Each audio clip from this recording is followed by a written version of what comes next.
everyone, welcome to Adobe Live. My name is Melody, I'm your host, and I'm here with Marc Anderson. Hello, it's good to be here. Yay, I'm so happy to have you here. I'm excited. Yeah. I'm excited too, yeah. It's gonna be a fun week. Hello to everyone in the chat. Thank you all for joining us as always. Anel, Boyana, AB, Daniela, Malie, Julia. Hello everyone. Thank you all for being here. A lot of people joined in. Yeah, Kita, Sam. Yay, yes, this is awesome. So we have a great week planned for you. Let's take a quick look at our schedule for this week. So at 9:30, we are kicking things off with Marc Anderson doing some UX design. And then at 11:30, we have Howard doing the XD Daily Creative Challenge. And then at 12, we have Terry White doing the Photoshop Daily Challenge, which is about photography. And then at 12:30, we'll have graphic design with Amber Essay. So I'm really excited. It's going to be a full day. Yeah, full day, awesome lineup. We hope you stick around for all of it. And also to everyone in the chat, we are doing another Chat and Win giveaway in about 30 minutes. So all you have to do is just be active in the chat, ask us questions. If you have any questions for Marc, feel free to ask them, and you can have a chance to win 100 free stickers from Sticker Mule, which is an awesome prize. Yeah, that's a great prize. Yeah, I love stickers. So all you have to do to be entered to win is just be active in the chat. And then towards the end of our stream, in about an hour and a half, we're going to be reviewing design submissions that you guys have submitted on our Discord channel for the XD Daily Creative Challenge. So today's challenge is to design the video player experience for a movie app. And oh, here's my screen. So yeah, so if you go to behance.net/daily creative challenge, you'll see this landing page that tells you like your steps to work on the challenge. And then Howard has been doing videos every day, which have been super helpful if you need help getting started. And there's templates. And so if you go to this page, you'll see what today's challenge is. And Howard will be on right after our stream to share his video. So if you have been working on the challenge, even if you're not done with today's, because I know it just came out like an hour ago pretty much. So wherever you are, just submit it on our Discord channel in the design feedback channel, and I'll show Discord later on in the stream, but we will be reviewing that towards the end. So yay. And I'll turn it over to Marc. Yeah. You want to introduce yourself? Let us know a little bit about you. Absolutely, yeah. So I am Marc Anderson. I've got a slide up here. Pull myself out of the way. I founded a design studio called Rainfall, and so we work as kind of a collective of designers. We have offices in New York and Seattle, and we work with a number of brands, kind of early stage startups and more established brands, to what I say is express their experiences mostly online. So we do a lot of brand identity, we do a lot of UX, UI work, marketing website design, product design, all of that sort of all of those sorts of experiences that really express how a brand portrays themselves, whether that's their identity or their product. And now more and more products are becoming brands' identities, and so that's kind of where we found our niche, is working with those tools that really communicate who a brand is, what their values are, etc. So yeah. That's awesome. Yeah. Cool. And I love your company name, as I told you before, but thank you, yeah. I'm from Seattle originally. I've actually moved back there to kind of work with our office there, and so it was a nice kind of reference to that city. And now since I've moved back, there's not a whole lot of rain there, so It's not quite as relevant as I thought it was, but we're in a good spot. That's good. It's always nice in Seattle when it's not raining. The weather is amazing. Yeah. I used to live in Seattle, so yes, it does rain sometimes. It does. Not as much the as winter people gets say. a little bit gray, but it has not been so bad. That's good. Nice. So do you want to talk a little bit about what you're going to be working on? Yeah, let's kick it off. Yeah. Awesome. All right, so what we're going to be doing today is working with a client that is in the healthy meal delivery space. And so there's a lot of companies out there like that right now where instead of maybe delivering ingredients to you, you don't want to have to cook your meals every week. You want those meals pre-prepared, delivered right to you. So all you have to do is open them up on whatever your assigned day is, eat your meal, and continue on with your life. So this company is actually looking to expand their offering by moving into the space of what we would call social good. So for people that are purchasing their meals and getting them delivered, what we're trying to do is use that as a vehicle to then donate meals to people in need. So one way that we can do that potentially is by offering people more premium meals that maybe cost a little bit more, but in doing so, you're able to give a little bit more back as part of that purchase. So this is a really early engagement. So I think what we're gonna be doing as we kind of work through this UX process is really starting to figure out how we make that meal purchase flow, start to kind of communicate how we are able to donate those meals to those people in need. So we'll kind of work through that process. I think that this is still so early on that we can consider this as a creative exercise. We'll do some design, talk about some design, and kind of move forward from there. Yeah, I'm excited. Yeah. Sounds like an awesome project. Yeah. Hi, Sam. Hi, Anzie. Awesome. Awesome. Great. So Should we we can jump in? right in? Yeah, Let's yeah. do it. All right. So before we kind of get right into XD and get set up, let's do a little bit of background. And I like to do this as kind of setting context for what we're going to create, so we're not just jumping right into creating design without kind of really understanding what our goals are. So I've created a presentation for this. Nice. So as I just mentioned, we're going to design a mobile experience for a healthy meal delivery service. As they work to expand their participation with partners in social outreach. So that's that social good that I just talked about. What we're gonna kind of make that mean today is where when you participate in this program, you're going to be providing either portions of meals or meals to people in need. And that'll kind of start to make sense, I think, as we go into this process a little bit more.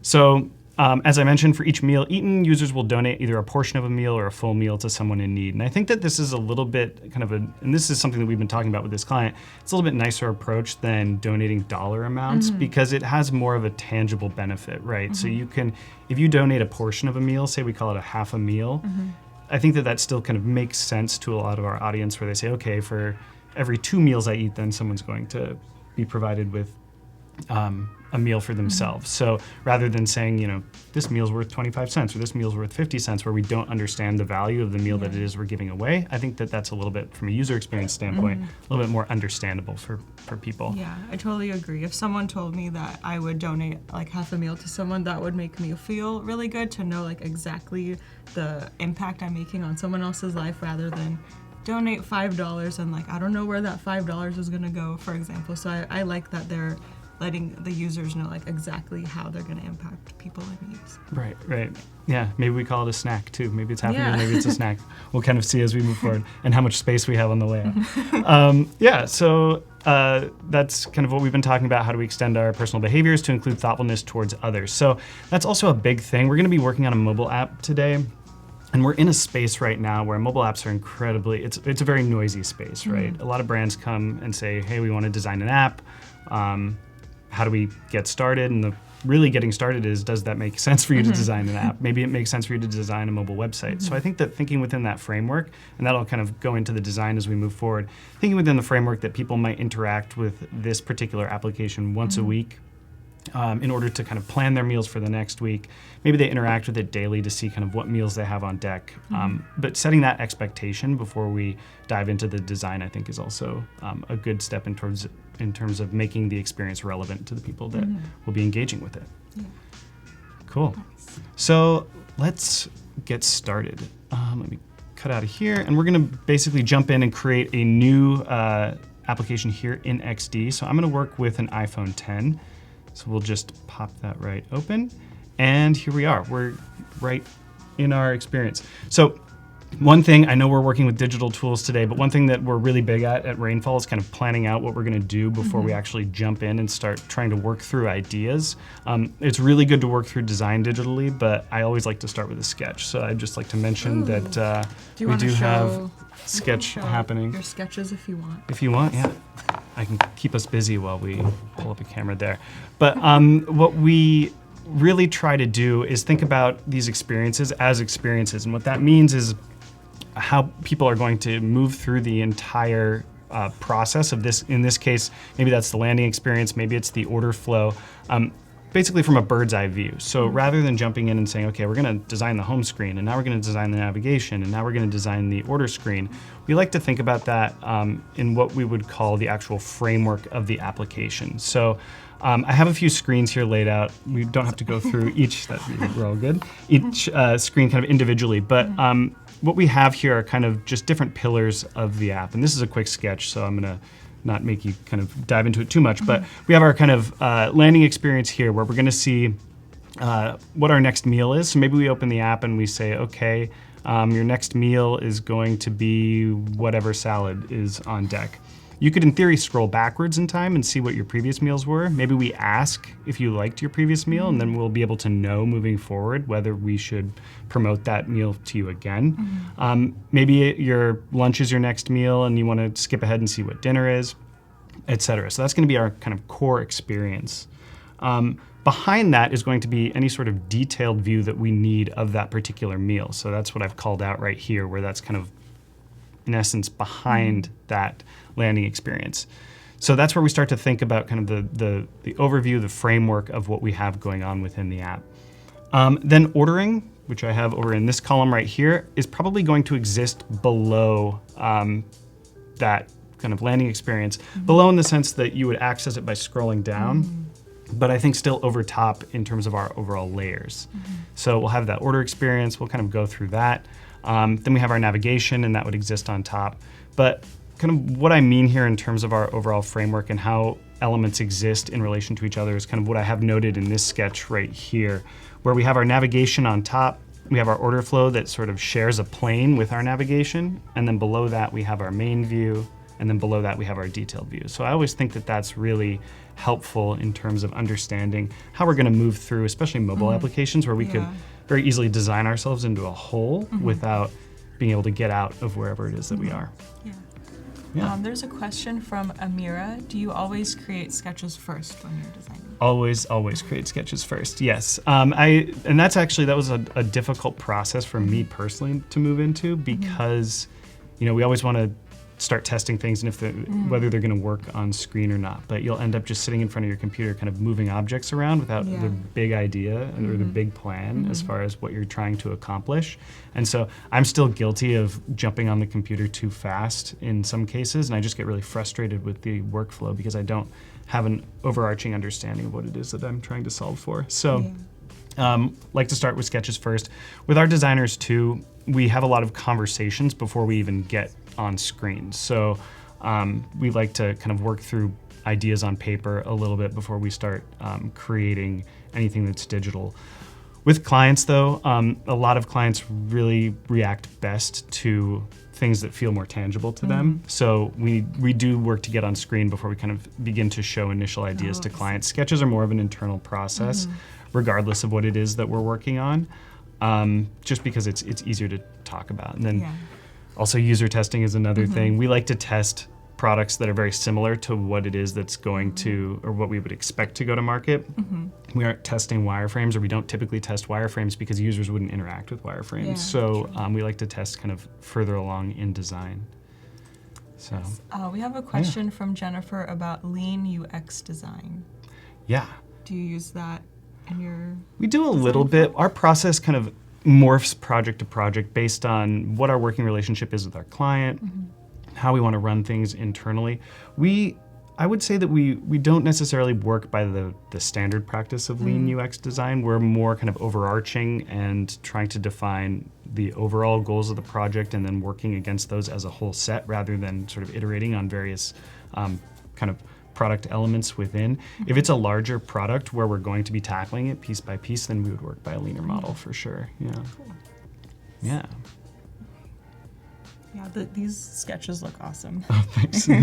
What is this section? So we're going to get into potentially, there's a view that we might look at, which is our kind of meal planning process as we move into the order flow, which is looking at how many meals you've got planned for the next week. Maybe you only want to order 2 for a certain day rather than 3. Maybe you have a business lunch planned, or you want to go out with friends. You don't want to have a meal sitting there waiting to be eaten that's not going to be eaten.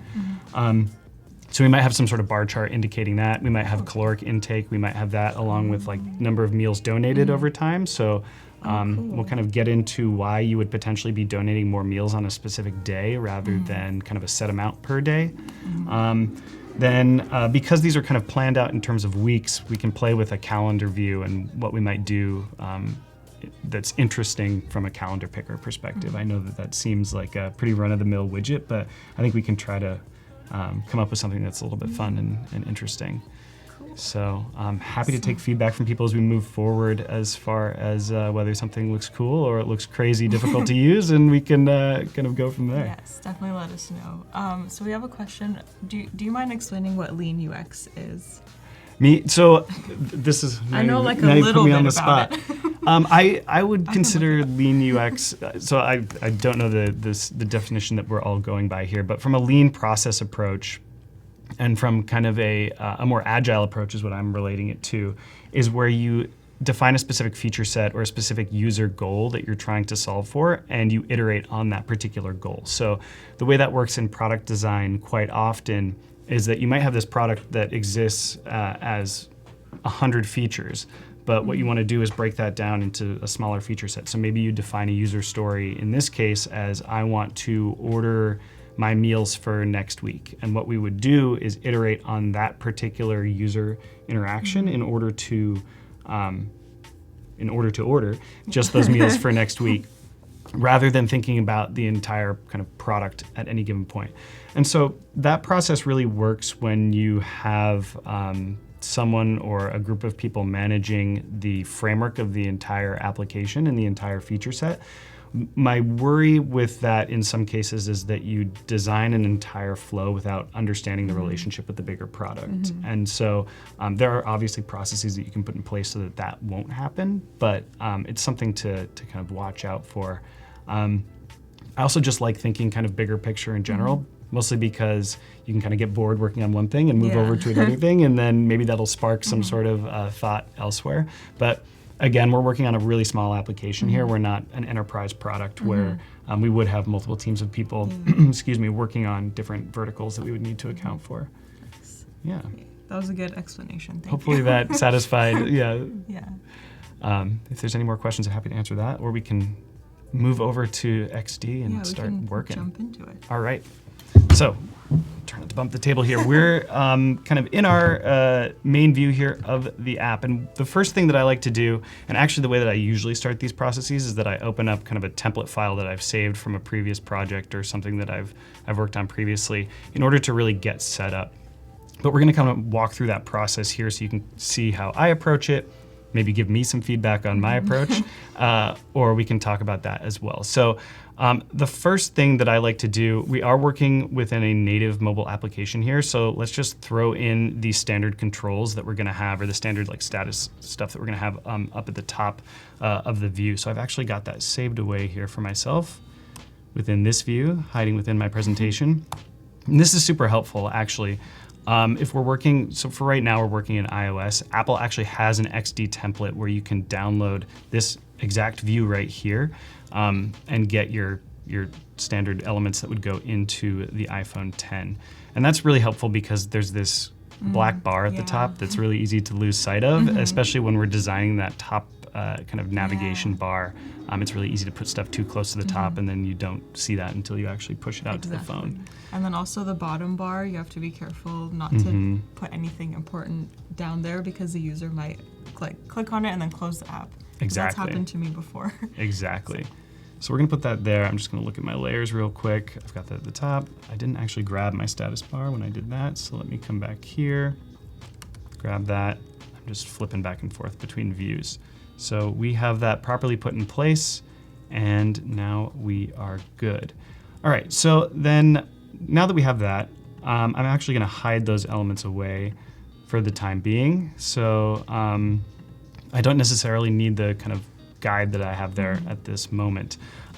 What I do want to set up next, though, are our kind of column grid that we're going to be using. We may use it, we may not as we move forward, but grid structure is super important to me personally. Kind of coming from a background in graphic design, you always want to start with some sort of framework so you're not just necessarily willy-nilly throwing things into your view. So I'm going to go over here, start to create a grid for a layout. And I think we're going to do a 6 column. So we're going to set our view to 6 column. And then I want more or less probably 20 pixels on either side as my gutters on the left and the right. So I'm going to set that there. And so what happens here is that we kind of need to fiddle around with our various kind of dimensions in order to get this exactly how we want it. So I have actually set this up previously, mostly because I don't remember my numbers right at this moment. And so let's do that. You get a little preview here of what we're going to design today. But let me move over and actually see where I had my layout grid set up. Okay, we're a 6-column with 30, 30, and 22, and that'll make sense in a second. So we're 6-column, we're gonna have our gutter width be 30, and then we're gonna also set our column width to be 30, and then we're gonna have the same width on either side, and that'll be 22 as far as our margin from the left and the right-hand side. So that's what I like to do. I like to set it up, even on smaller screens like this, it is nice to have a large number of columns so that we can kind of move our layout around and lock various elements to particular locations, kind of define structure overall as we move forward. So like I said, we might not use all of these columns, but it's nice to have some sort of foundational element to move back and keep as we move forward. We have a question from Kita. If you were hiring UX, UI designers for your company, what are the key traits you would look for? Key traits. My big thing, aside, it doesn't matter what type of designer you are, is typography. And we can kind of get into that a little bit more. It doesn't seem like a standard UX, UI characteristic or requirement, but like I said, I'm a kind of traditional graphic designer. I come from a traditional background, and type is very, very important to me. Especially with products and devices, on small devices like these, the way that you handle typography, whether it's headlines, body copy, labels, all of those sorts of elements, it's really important to have that understanding of scale and contrast and kind of all the key features of typography. So that's what I look for first and foremost. And then the second is just your overall thinking. So I like looking at case studies which really explore what the problem was and set up the problem. We did that a little bit in this presentation where I kind of expressed this client, who this client is, what we're trying to do. Didn't really go that deep into it, but I enjoy reading through case studies where I can understand what the problem is and then your approach to solving that problem. It's really exciting often to see redesigns of popular applications and those sorts of approaches. But from that perspective, what I look for if I'm reviewing a portfolio that has a redesign in it is someone who's really looking at the user experience and trying to explore something totally different than the way that it is currently. So we can get into this, I guess, a little bit more later. But if you were designing, let's say like today's challenge, if you're designing a movie player and you're not only designing the player itself, but how you browse all of that content, there's a pretty standard paradigm out there from all of our different movie providers that it would be interesting to say, okay, maybe that is the most optimized approach for user interaction, but how could we try something totally crazy and totally different? Maybe it won't be as successful, but at least I think it's worth exploring. So that's what I like looking for, is something that really strikes my kind of interest and makes me say, wow, that's really interesting. I wish that I'd done that, or now I want to go explore whatever it is that that person has explored themselves. Nice. And then we have some questions about designing for Android. Do you often design for Android? Someone mentioned that most users are Android users, so what's the reasoning for using an iPhone X as your starting point? I'm going to use an iPhone X because I have an iPhone X and it's easy to check this design on that. But you're right, a lot of users are Android and it varies product to product. So like I said, we're still in our initial engagement with this client. We haven't looked at their data yet to see where their users are coming from. They don't have an app yet, so what we would have to do is look at all of their browsing characteristics and see what browsers people are using and try to define what the products are from that perspective. It also depends on where you are in the world. Europe is a little bit more Android heavy than the US, I believe. So that obviously plays a role, and then it changes product to product. So we do design for Android quite often. Android is its own kind of beast, I guess, to say the least, because of various phone sizes. So what we often do is define our initial look and feel, flow, all of those screens in iOS, and then begin to take them and kind of adapt them to Android. Navigation obviously is different because navigation on an Android, they have their own paradigm. But for the most part, you can kind of take the visuals and take the flows that you create for one and adapt it to the other. But as you get into that development process, there is a lot more that you have to kind of deal with in terms of the Android screens. So we do all of that. And and that also gets into the responsive web design as well. So, you're taking kind of all of these learnings that you have from all the experience that you have designing for different platforms and then kind of adapting to whatever it is that you're creating at any given point. Yeah. More questions, or should we keep going? Yeah, we can keep going. All right. So the big thing that I also like to work with, and this is, again, kind of back to my graphic design days, is a baseline grid for typography. So this kind of gets back into what I was saying around type being super important. And so the way that we do this in XD is actually to create an object and then use the kind of repeat capability in terms of allowing us to create that baseline grid that we can then work from going forward. So we're going to create really what's an object layer, and then we can turn it on and off as we design. And that's kind of something I learned in my old Photoshop days of doing web design, where you have a layer that you're constantly kind of using as your grid. To me, that's a little bit more comfortable than setting up the standard grid that we can toggle on and off, just because I can make it a little bit more custom. So a lot of people like to work with the kind of 4 or 8 pixel baseline grid that they then use for multiples of 4 or 8 with their typography.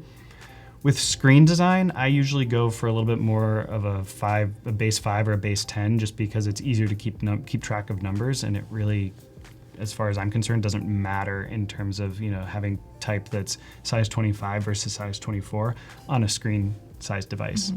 So what we're going to do is we're going to create a new rectangle here. So I've hit R, and I'm just going to make a rectangle that's the full width of my layout, and then I'm just going to adjust it over here in the controls on the right. So I'm going to make it 10 pixels high. We're the full width of our screen right now.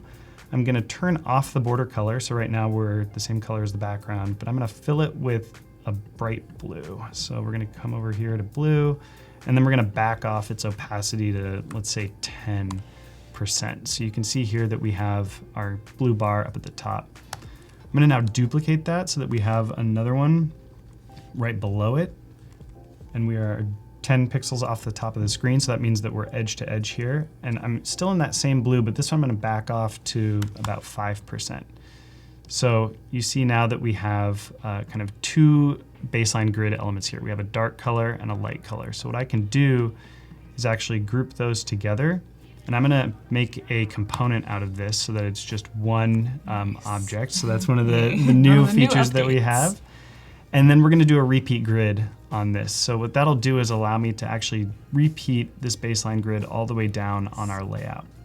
Cool. So you'll see that we're pretty close. We have those elements repeating, but what we need to do is actually shrink this up so that it just purely repeats itself all the way down the screen, kind of touching. So we do that by just grabbing this area right here, the kind of margin that we have in between, making sure that it's set to 0. So now you see we have a nice kind of checkerboard pattern. Nice. And then I can drag this all the way down in our layout as well. So, and sorry, with the new update for XD, there's also guides, which are really helpful. But I think in your case, you would have to make a lot of guides. So I think this way is a nice hack to kind of make that easier, and you can still see. And so actually what I was going to do next is we're going to drop in a couple guides here on our left and our right so that we can still look at those even when the grid's turned off. And there's actually, the reason that I don't do, so we're going to come in over here on the right. The reason that I don't do guides for the grids is that I might ultimately, especially as I'm working through the initial steps of creating some sort of experience, want to adjust my grid. So if I go in and spend, we could spend 10 minutes here and I could put in a guide for every single baseline. But then if I decide, that baseline grid is a little bit too tight, I want to loosen it up a little bit. Then we'd be kind of out our 10 minutes. So that's kind of my personal distinction between guides and grids. And grids can vary project to project as well. So right now I started with a 10 pixel. I've gone down as far as 5 pixel and I'm really trying to pack in information, or we'll go up to 20 and just make the whole layout breathe. So, there's a number of different approaches. It doesn't have to be the same for every single project. Nice. So it's actually chat and win time. All right. So everyone in the chat, if you haven't said anything yet, go ahead and type something in the chat. Let us know what your favorite food is. Since we're doing like a food-based app, I think it would be interesting to know what you guys like to eat. So type away and we will be right back.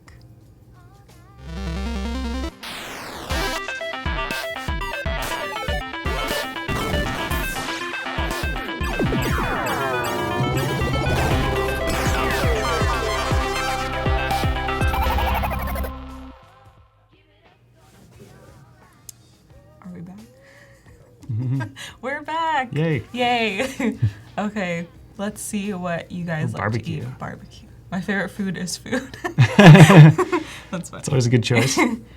Pad Thai, peanut butter, spaghetti, Thai food, pizza, A lot of milkshakes. votes for pizza. Yeah, a lot of pizza. Saltwater taffy. Nice. Burgers. Burgers are my favorite food. Especially Always a In-N-Out good burger. choice. That's my #1 choice. What about you?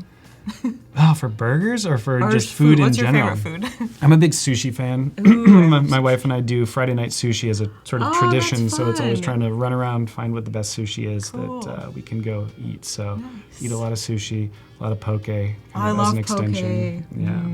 So good. Tacos, crab legs, quail eggs, and uya kudan. I've never heard of that food, but Beans on toast. We got Europe checking in. nice.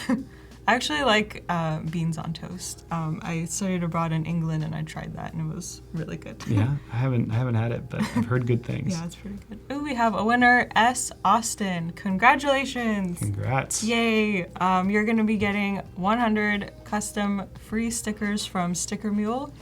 And thank you to everyone in the chat for participating. If you did not win, you can go to this link, Adobe Live 19, and you can get 10 stickers for $1. So it's still a great deal. Sounds like I need to do that. I'm lacking on my sticker game. Yes, that's okay. Okay, Catherine also likes poke. Awesome. Jennifer does not like poke. That's okay. My parents do not like it. It's you They're got not, to like, be used to in it. with the raw fish, and yeah. that's kind of the biggest hurdle to get Exactly. over. But once you get over that hurdle, it's amazing. Yeah. Cool. So we can jump back into. Let's jump back. So we've got a grid set up. We've got some guides set up. Let's actually start kind of thinking through what it is that we are going to design. So I think we'll start with that kind of main view that we have, where what the user would be doing is looking at, well, it's basically their core interaction with the app. So looking at what meal they have next, maybe voting on what they thought of their previous meal, all of those elements that they would see when they return to the app. As I mentioned, maybe it's once a week, maybe it's once a day, all that core functionality. So I usually work from the top down. We just kind of start by creating our top bar, as it were, and then we can kind of fill in all of the elements from there. So I'm actually going to come in and turn this baseline grid off for just a moment. So that's called our repeat grid. And our layers, we have a good kind of approach right now. All right, so I'm gonna now start by creating a rectangle, and we're gonna come down and kind of bring this to be our anchor element up at the top there. So we're actually gonna go with a yellow, which is kind of our brand color, I would say, in this case. I think that'll be kind of a nice anchor color for our top bar. And I've actually got a hex over here that I'm gonna pull in, and we'll make our top bar yellow. So we'll do that. It's a nice, bright, fun yellow color. I think that is like a nice kind of color to use as kind of a branded element. And this is something that I talk about a lot with our designers, is how we make experiences feel really branded, more so than just slapping a logo up top. So the problem, especially with mobile applications, is that we don't have a whole lot of real estate to do something that's really crazy. And there is an established paradigm for the designs that we're creating. So that kind of holds us to a little bit of a framework from a visual design perspective. But having some sort of element that really makes this product relatable to your brand, I think is really important, so that it doesn't feel like anyone could put their logo in there and make it their own product. Not necessarily that yellow is going to be that item, but I think that that's something that we can talk about as we move forward, how we can make this really a branded experience. So I think I want to make this a little bit taller. And now what we can do is we can turn back on that baseline grid and see kind of where we are. So we're aligning with our baseline. I think that's good. We're 120 pixels tall, so we're a nice even number. That's kind of a good place to start. So one thing, and we're going to be kind of talking through the visual design of this as I move forward with the UX design as well, is kind of interactions of various elements that we have on screen. So you'll notice here, and I don't know if this will come through in your player, but when we have a bright yellow like this and then we have our white background, that kind of interaction that happens between those two colors is a little bit, they're just getting a little bit close in terms of their overall tone. So one trick that I use for this is creating kind of a 1 pixel line that is a little bit darker just to give us an edge that we can use to separate those two items. So I can do a little bit of a trickery here. So what I'll do is I'm just going to make this, like I mentioned, 1 pixel. So now we have our 1 pixel bar here. I'm going to grab it alongside that top background, and then what we'll do is we'll align to the bottom. So now our line is right down here, aligned with our background.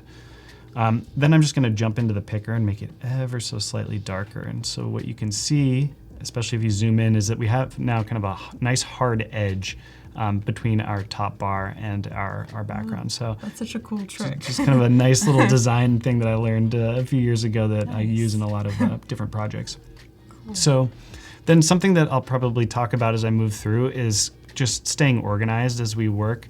Especially if you're working in a team with other people, you know, there's all of these capabilities, especially with XD now, where we can collaborate with people in terms of sharing our components, sharing all of our styles. I think that extends as well as if we need to actually share our physical files with people, they should be able to open up these files and be able to understand where elements are. So I just think it's a nice general rule to keep your layers organized as you're working through. Name layers as it makes sense, and that really helps other people that you're working with. So what I'm going to do is I'm going to grab that line I just created and move it down on top of my background color here, and I'm actually going to name it just a long dash because that's basically what it is, long dash. We'll call this BG. And so now we already have a layer in here called top bar, which is our like status area. So we'll just call this, we're going to group it and we'll call it top. Destiny in the chat mentioned that yellow is a good color for food and it makes you hungry. And I've heard that like yellow and red are like the colors that make you hungry. So a lot of food places are like yellow and red. Yeah, and I think it's nice too because green is quite commonly used in kind of health food. Or for health food companies now, there's a lot of kind of big players out there that are using green. HelloFresh is like what comes to mind for green. Yeah, exactly. So it's nice to kind of zag a little bit from that. I can't take the credit for this since this is a brand color, but yeah, I think that's important, is really using color theory to entice your customers to engage with your app. We'll also talk about that as well, where we're kind of differentiating brand color from functional colors as well. So it's kind of really easy to say, okay, we have yellow as a brand color. Let's go in and make all of our CTAs yellow, for instance. But then what that does is it might muddy up our ability to keep various elements branded, but not have them look functional. All of those sorts of pieces are a little bit more kind of difficult as we get into working with color. Often, as I work through a lot of projects right at the start, I'll just do everything in black and white just so that we don't even have that enter as something that we have to worry about. But in this case, because we have a little bit of a plan, I've gone through and made that color choice. Yeah. So we've got our top bar here. I might end up having to make this a little bit larger. You saw from that preview kind of what our end goal is here. But this is a fairly standard application. So what we need is a menu icon. We need a title up at the top. And then what we might do as well is kind of have our key message that we want our user to see when they open up this application for the first time. We might put that in that top bar as well, just to keep everything contained. So we can go ahead and kind of make our menu icon from scratch here. So I'm going to again grab another rectangle.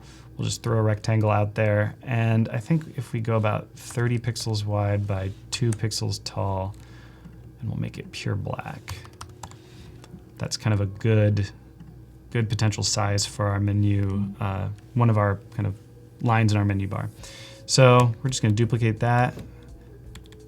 Maybe we'll move it down a little bit. And now we have a menu icon kind of made from scratch there. So we could combine all of these items if we wanted to.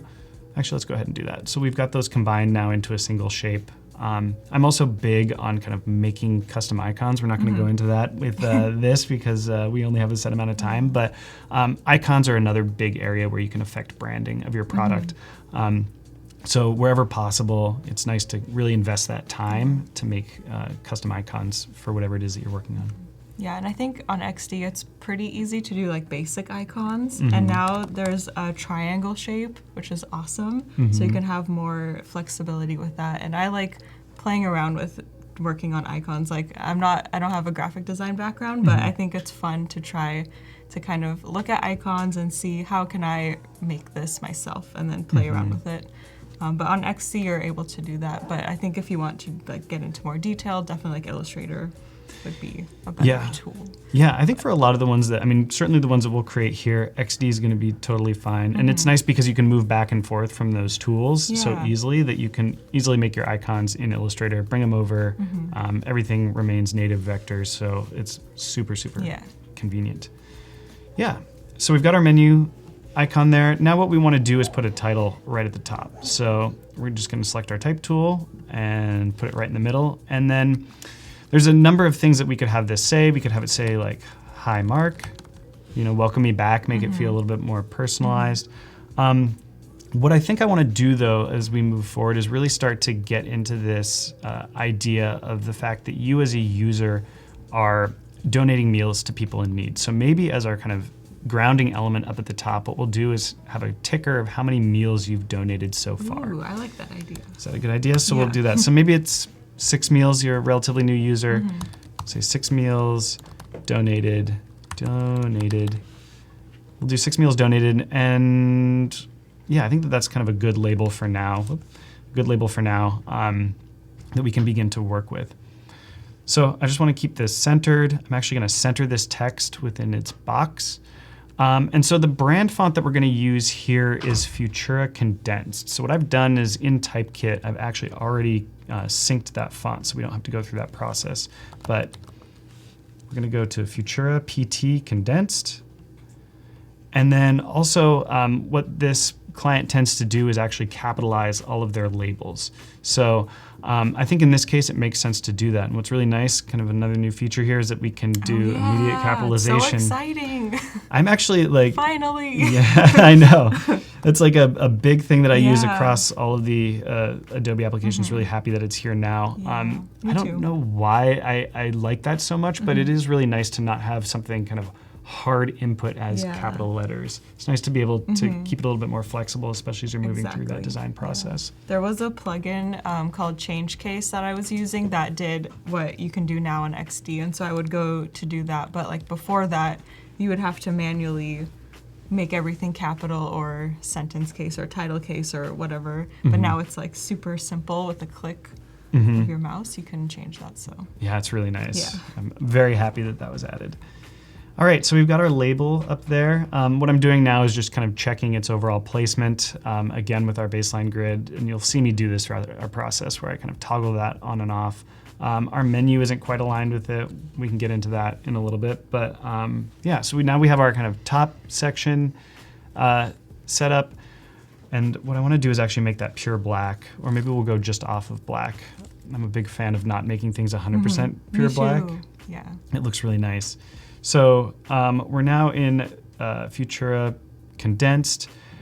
One kind of issue that I have with Futura Condensed is that you might end up starting to look like a global sneaker brand if you begin to use bold too much. So we are going to use some bold, but I think that that's something to look at as I was kind of going through this process and preparing. It's especially black over white. That's kind of an area where, as I just mentioned, we could easily start to look like someone else's brand if we don't create our own rules for typography. So here what we might do is make this all bold for starters, but I actually might just want that 6 to be bold because it's the number of meals donated that is interesting to me. So what I can do now is just come back in and maybe make the rest of it book. So we've got that kind of nice typographic element up top there.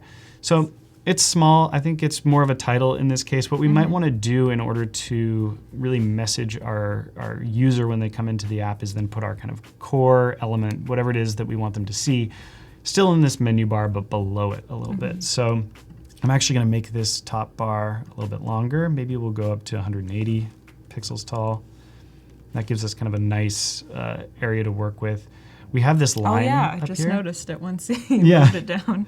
So we have this line up here still. I might make it a little bit darker just so everyone can see it in the video here.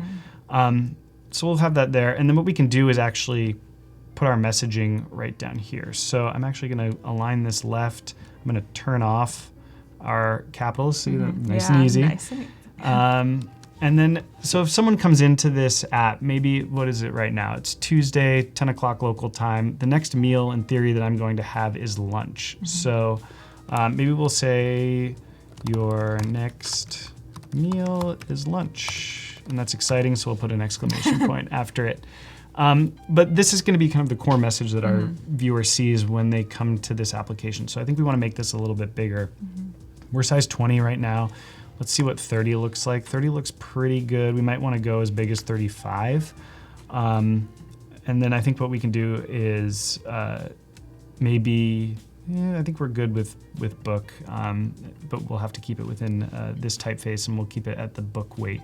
So we'll put that there. Right now, it looks like we're a little bit tight within our overall space. So I'm actually going to maybe move up this bar a little bit. So we've given ourselves a little bit more space. Maybe we'll go up 5 more pixels over here. Again, we can turn on our grid, see where we are.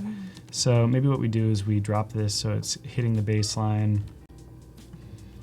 We look at our overall grid, and then what we do is actually cheat this top bar a little bit taller. So now we've got kind of a nice structure up here. One thing, again, this is totally a design choice, but one thing when I'm kind of creating bigger areas and there are lines that are separating content is I don't really like to go edge to edge on mobile devices. It feels like you're chopping it up into too many layers. So we'll just move this over so that it is 20 pixels, maybe 25 pixels. Now we'll go 20 pixels off the left edge, and then we'll actually make it 20 pixels narrower than it was before. So now what this line is doing is serving as just a divider of content rather than just bisecting that top area into 2 pieces. So we've got that. We've got your next meal is lunch. We're going to come back to this a little bit more, but what I like to do when I'm laying out applications is really get an understanding of what the full screen is going to look like. So we've got our top bar done. As I mentioned, our kind of main content area is right here. This is where we're going to be showing our meals. And then the bottom is where we're going to have our ability to order more meals. So maybe we go ahead and just create that CTA so that we have our top and our bottom set out, and then we can go in and build our internal structure. I have a question about like how you chose the font. When you're working with clients, do they come at you with like font ideas, or do you have your own ideas after you like meet with them and plan out that? A lot of time with products, that's not fair to say. Half the time with products, it's defined by the client. So they'll have a brand font that they want to use. We'll have to do an assessment and say, okay, can we actually use that within their product, or do we need to go with something a little bit more readable? A lot of times, the typeface selection that they have as part of their brand font is workable. But if we're doing, for instance, their identity as part of our project, or we're trying to define identity through their product, what we'll do is go in and look at typefaces. And that varies project to project. We'll start with Typekit because it's easy to license a lot of times, those typefaces for using through especially mobile web applications. And then we'll also look at what the content is that we're trying to design for. So if we're doing really data heavy layouts, what we'll do is we'll look at something that has really nice numerals, for instance, and so that we can create something that feels really unique. We very often stay away from Helvetica and other typefaces that have become so ubiquitous that they almost feel plain or they feel unbranded. But there are certain cases where it calls for a typeface like Helvetica to function, and it functions really well. So that's a big, I geek out over type. If I haven't expressed that already, I think that's somewhat obvious. Awesome. But it's really fun to kind of look and see what's out there. There are a ton of foundries that are doing amazing work right now with contemporary typefaces.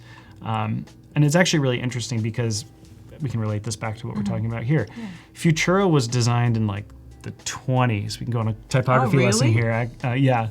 So designed in the 20s, came out of the Bauhaus period of design, which Futura in its original form was meant to be super geometric. So it was all based on like a perfectly circular O. And you'll see it used a lot now. Futura, bold, just standard, very geometric in terms of its overall shape. The condensed version wasn't made for another decade or so after Futura's original design. So it doesn't kind of have the same, in my opinion, the same niceties that Futura does. Futura was designed to be this very round, very geometric face, and Futura condensed is kind of packing everything together, which makes it more difficult to read. So it's a little bit tough here, especially when you use it in all caps. You'll notice that it just creates this kind of visual rectangle that we're looking at, which is a little bit tough. But that's where we start to mix weights in order to make the legibility a little bit stronger. But yeah, so that's something to consider, is the overall legibility of your typeface as you move forward. But if we think about current trends in design, and we could kind of go into a whole exploration of trends with typography, but everything is moving wider right now, especially with capital letters. And that's mostly because legibility of capital letters is so much easier with a wider typeface. So you'll see it as being something that people think is trendy, but it's really because people are trying to read what it is that they're locking up. True. Yes, everyone in the chat, let us know what your favorite typeface is. Yeah. I like Montserrat. I think that's how you pronounce it. Montserrat's good. Yep. Yeah. Another kind of geometric, rounded face, super friendly. Yeah. And then there's a question for you, Marc, from Igor. What is the best method of gaining experience for web design? Mostly just mostly just to do it as much as possible. Getting some sort of internship in a design studio is really the best method in terms of getting real world web design experience. And there was this period of time kind of earlier in my career where you would go in for an interview and people would be really focused on whether you'd gone through that development cycle of a website. So it's like, yeah, you've designed a bunch of stuff, but have you actually built it? And I would say that that's still important as you move up in your career, but it's really just having an understanding, especially now, of how you design for various screen sizes and various devices that are using whatever experience it is that you're creating. And the best way to do that is to try to get in with the studio. Otherwise, it's really to just create as much work as possible so that you can really gain an understanding of the tools that it is that you're trying to use and that you would be using moving forward. But yeah, there's kind of a number of different ways. I think mostly just creating work is a really good way to kind of get in there, understand how the tools work, and then that will allow you to really express your creativity however you want. True. We have someone, there's papyrus, lobster. I don't know what lobster looks like, but I'm a little scared to know what lobster looks like. Then we have Comic Sans from Kita, Fira Sans, Destiny Sans. Is that an actual font? Because that would be cool if it is. I haven't heard of those bottom two. That would be super interesting. There's Didact Gothic, Humanist. A lot of these I haven't heard of, so I'm gonna need to go and check some of these out. Yeah, yeah.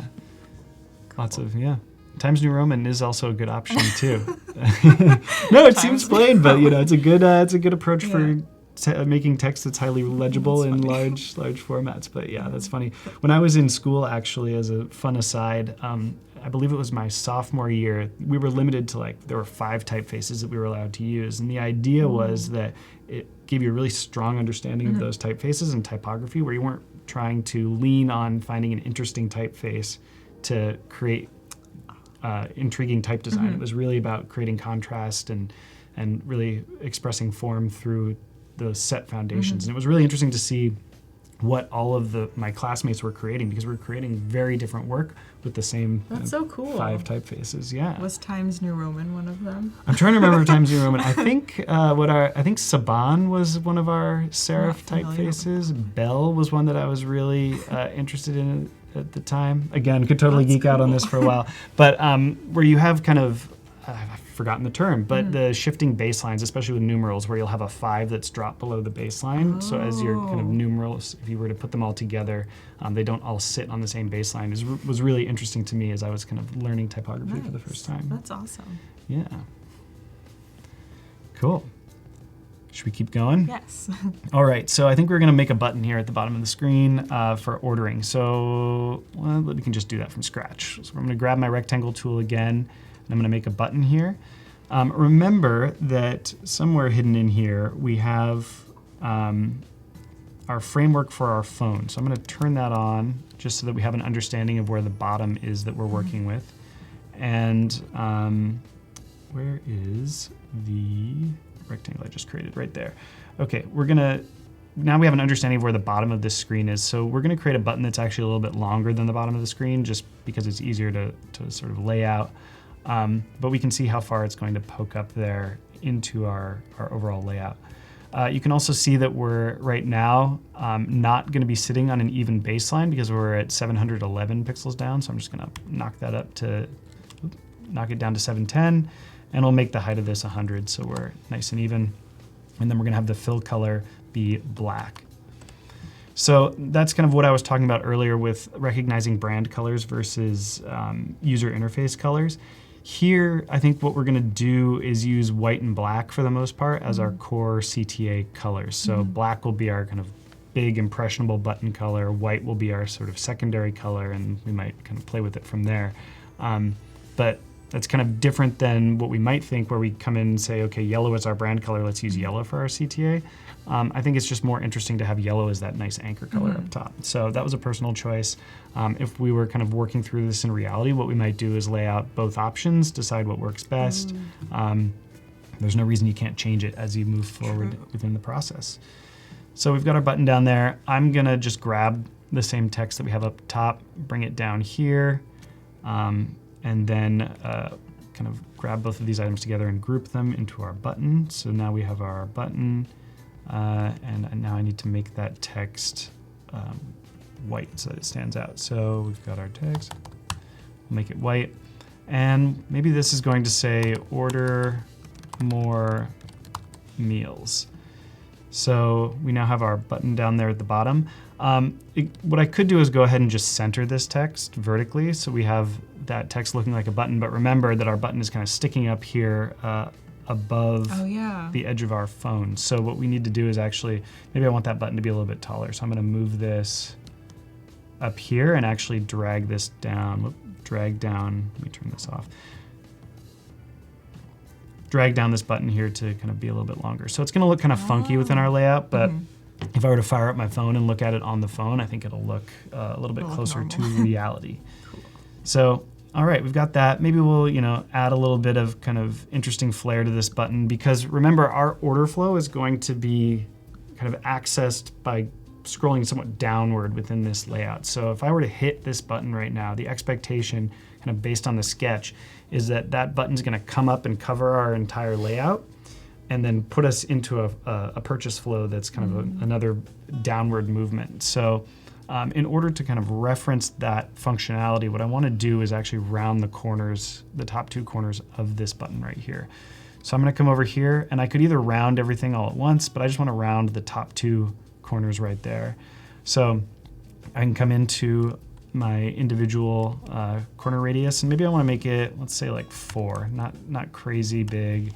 We can go even 5 since I made such a big deal about making our baseline even 5. And so now we've just got a little bit of flair there that kind of subtle, indicates, that there's a bit of a panel that might come up from there. All right, so we've got our top and our bottom of our layout, and now we can start designing the kind of center section, which is going to be, it's going to tell us what our next meal is. So we already have our title up here that says our next meal is lunch. I would expect as a user that if I was going to see a picture here of a meal, that would be my next meal.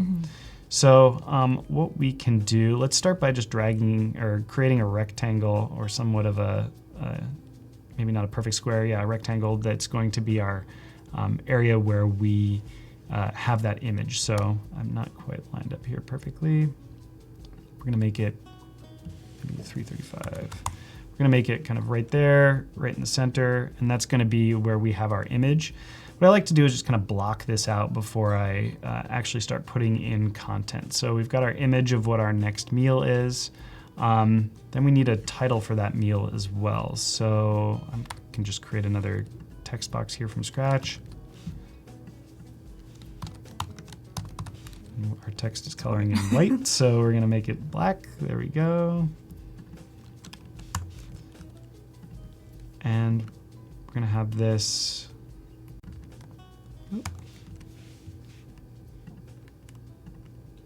There we go. We're gonna have this kind of sit just right under here. And this is gonna be a title for this particular meal. So we're gonna wanna make it a little bit bigger. But we now need to think about, we've got a lot of type already. It doesn't seem like we do, but we have a lot of type already within this layout. So we need to start to think about the rules that we're gonna set for ourselves moving forward. So we have kind of our, if we're thinking about this in terms of web layout, we have our H1, which is our like big header that we want people to see first.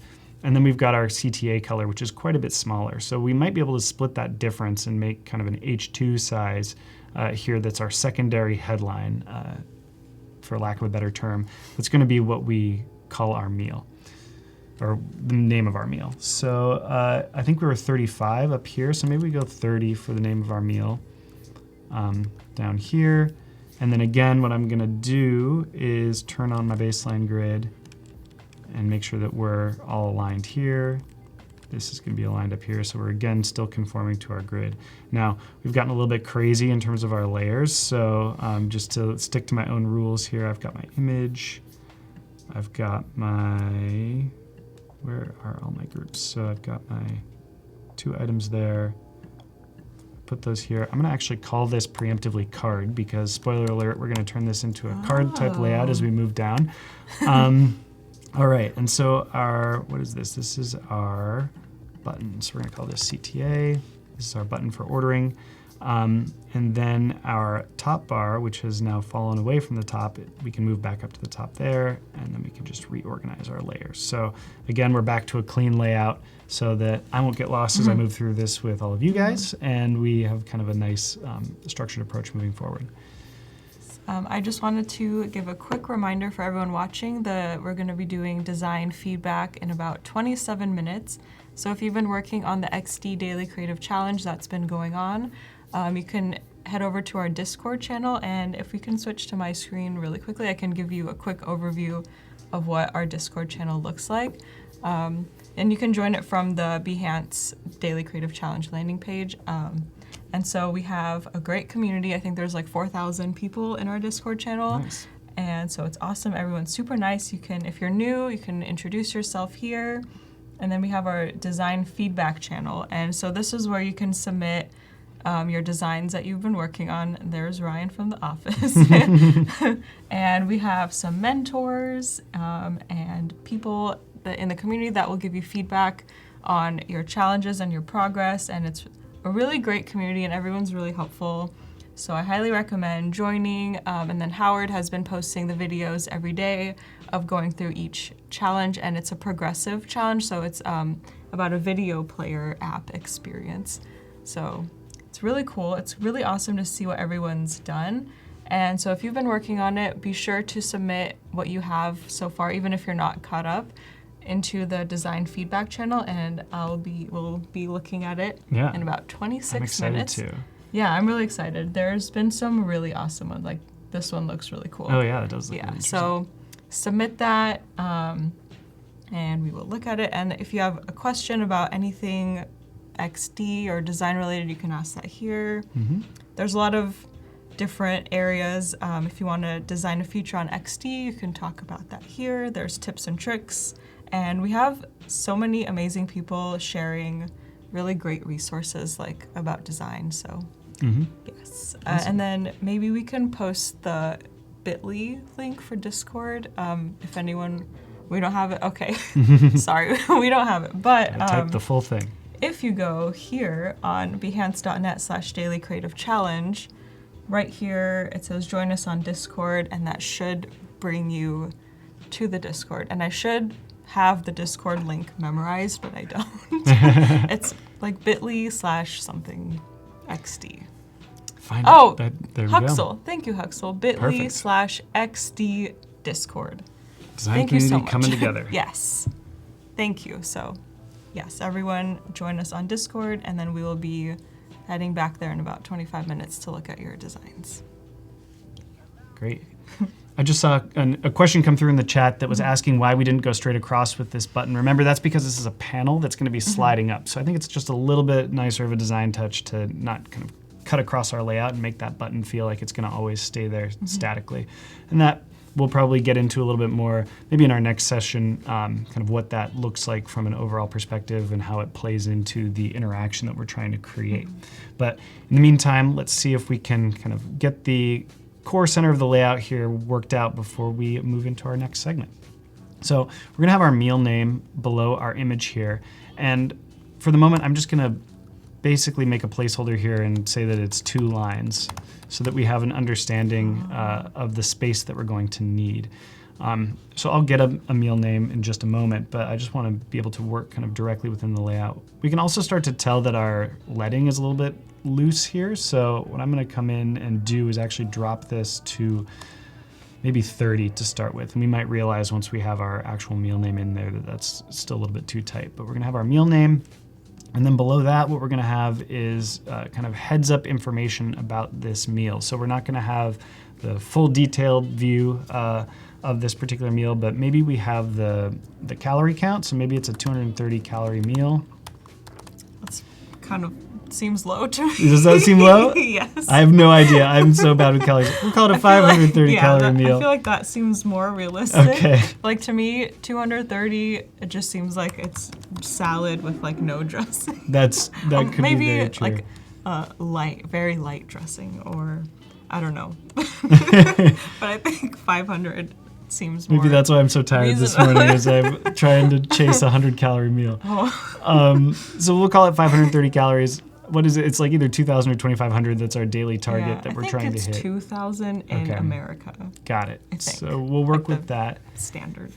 So with this meal, we're just going to call out the calorie count because this is a health brand. So you're having an understanding of what your daily caloric intake is, and then we're going to say that it's plus half a meal, and maybe we'll say plus half a meal donated, so that you have an understanding of when you eat this meal. Basically, what you have done is you have helped yourself, and then you've helped someone else by donating half of a meal.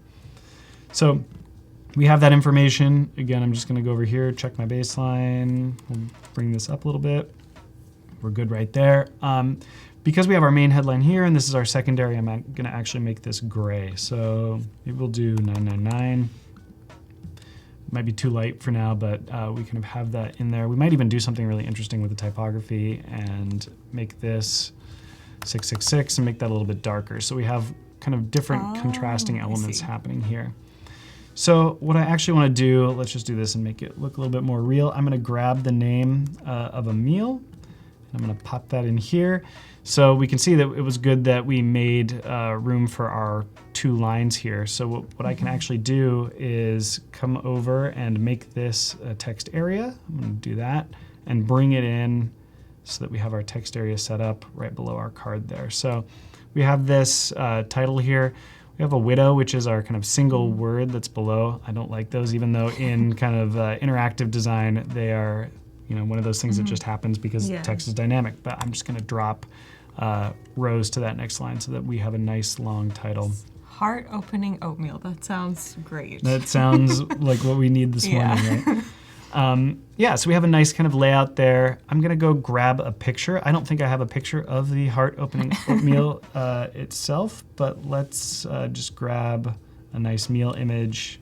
Did you come up with that name, or was that from the client? That was from the client, okay. So I can't be credited with that. We could have we could have our participants help us with meal names if we want. That would be fun. If you have any fun like meal names.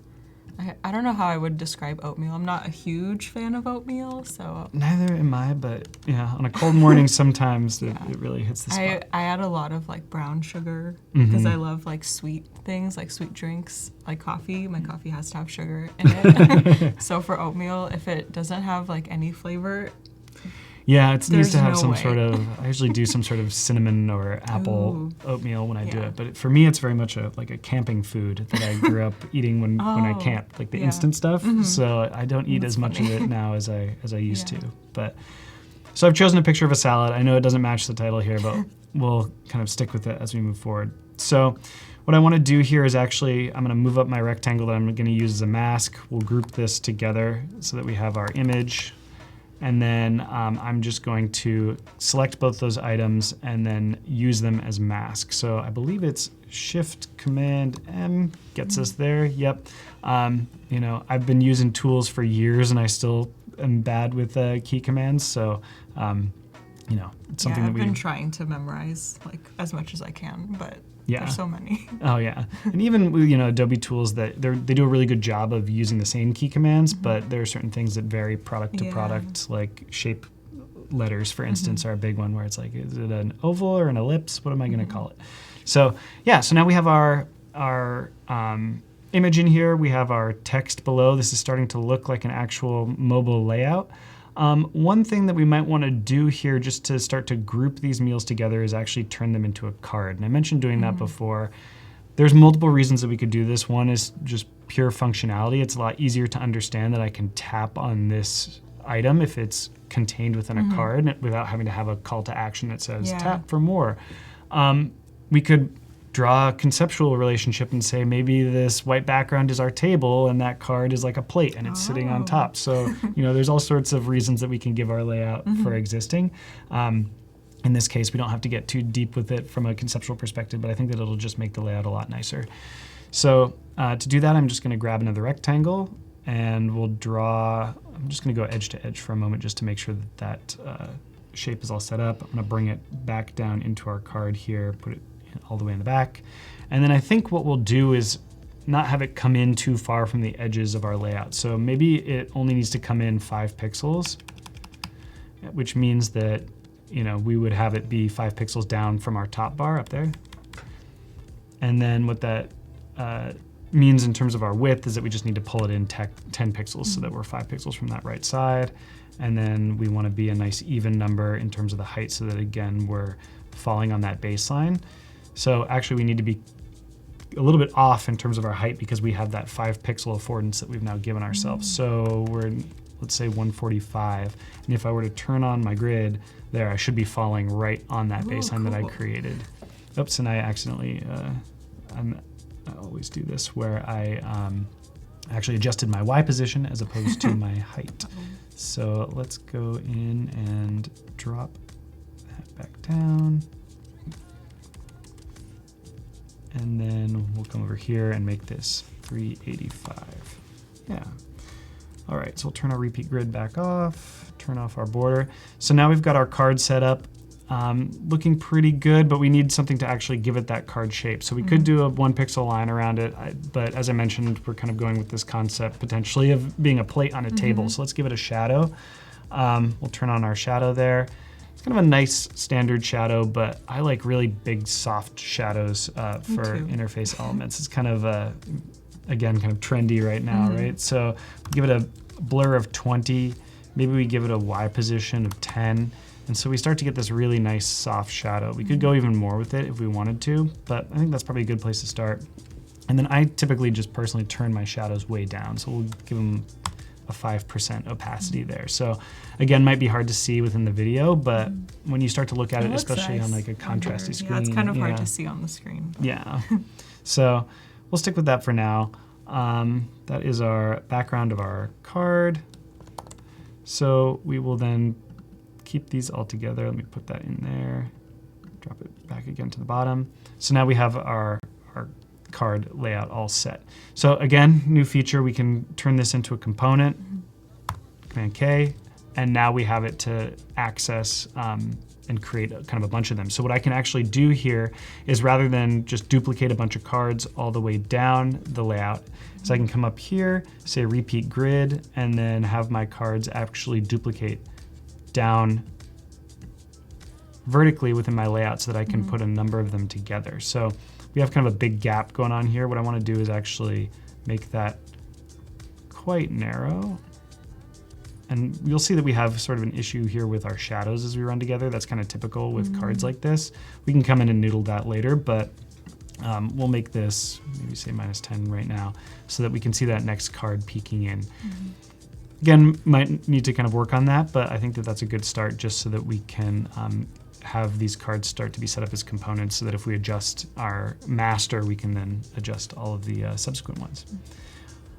There's a question from Anzi. Are you also doing lo-fi designs? Are we also doing lo-fi designs? Not today. We're going to kind of go into visual design as we move through the UX. As a kind of general approach, and I mentioned this a little bit in the beginning, we like to test with products that feel a little bit more realistic to our test base when we work. So we work in kind of this hybrid visual design / UX approach a lot of the time as we're working through design. And that's just kind of the nature of our business being more founded in graphic design and product design than it is in the more what I would call like traditional user experience of really setting about to define wireframes and user flows just as kind of big black and white designs. We do for kind of more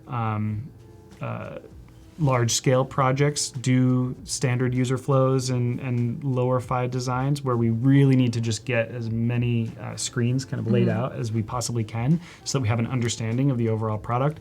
But for smaller products like these, it's really also kind of a good tool to have as we discuss with clients to show them what their product is potentially going to look like when it actually hits the market. So it makes it a little bit more realistic for them, easier to have conversations then about how it actually functions versus what it actually looks like. So we are kind of, I would call this in somewhat of a hybrid position where we haven't really gone in there and pixel pushed what the visual design is, but we are obviously more visual than just doing something that's lo-fi, like here's an image, here's some text. Yeah. All right, so we have our kind of core layout all set up. What we're gonna do now is kind of get into some of that functionality that I mentioned before, where we start to think about how eating these meals relates back to doing social good. So one element, for instance, might be a situation where you as a user have a meal that's on deck. So, you know, my next meal is lunch. This is what my lunch is going to be. Maybe something comes up at work and a bunch of coworkers want to go out and get a meal together, want to socialize. So what I would want to do is have the system know, if I were to engage with the app, that I'm going to be skipping this meal. So what we can actually do is set up a button up here saying that I want to skip this meal. So what I'm going to do is actually come up, and I'm going to create a rectangle. Up here, maybe our button height is 50 in this case, and maybe its width is about 90. We have just enough space. Sorry, what if the user like doesn't open the app for a few days? Would the app know that they've missed like a bunch of meals, or would they have to go back and say, I had these meals, or like how would that work if they forget to open the app? Yeah, so I think that so what's nice about this area up top here is it's kind of flexible in terms of what the content is that it has. So, you know, right now it's indicating that my next meal is lunch. If I come into the app and I haven't engaged with it either since my last meal or since, you know, several meals have gone by, we might actually change what that message is. So it might say, how was your previous meal? Vote on it. Was it good? Was it bad? Did you like it? Did you not like it? We could create some sort of system too, which would know the last time, obviously, that you interacted with the app and say, wow, okay, 5 meals have gone by. Maybe there's a way to message that so that we've grouped all of those items. So you don't have to go individually and say, I had this one, I didn't have this one, I had this one.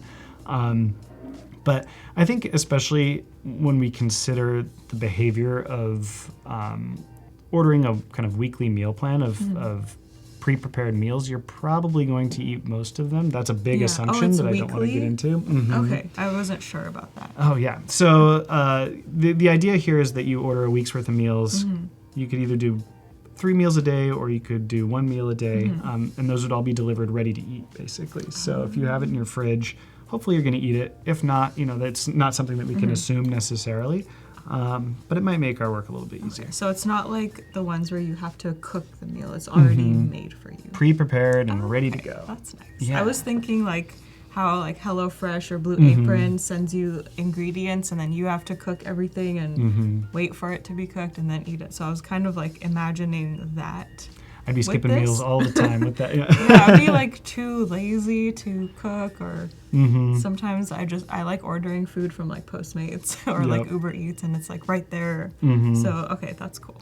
I like that it's ready for you. Yeah, and like we all have busy schedules. It's really nice to be able to feel that you have that freedom to go out with your friends, and there's obviously nothing wrong with that. So designing an experience around that sort of behavior, that understanding of that behavior, is half the battle here as far as creating a product that's useful for people.